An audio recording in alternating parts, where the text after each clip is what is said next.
Wala, perfect. Ay, ipakwas ang... Ano? Okay. This sa ubos, ana. Perfect. Magandang hapon sa inyo. Maraming salamat sa pagpunta ninyo sa Duterte Street para magpakita ng suporta kay dating Pangulong Rodrigo Duterte. Pinapaabot niya ang kanyang pagpapasalamat sa inyong lahat at lagi niyang sinasabi na huwag daw kayo magsakripisyo para sa kanya, pero lagi ko din sinasabi na alam nyo na, lagi naming napapaabot yung ganyan na mensahe, pero tuloy-tuloy pa rin yung pagpunta nyo dito sa Den Haag at pagpapakita ng suporta sa kanya. Kaya maraming salamat. Good afternoon. Kamusta po kayo ngayon, ma'am? Ano ba?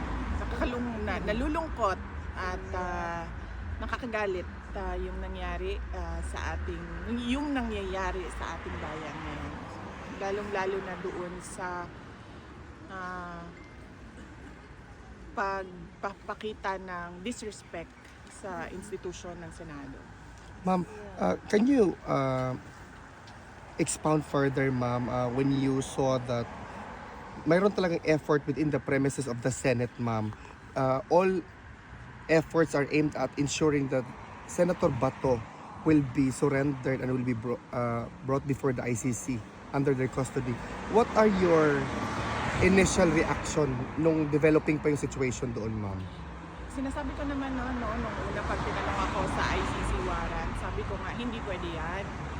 Dahil ang mga foreign courts at foreign tribunals, wala silang jurisdiction sa loob ng Pilipinas.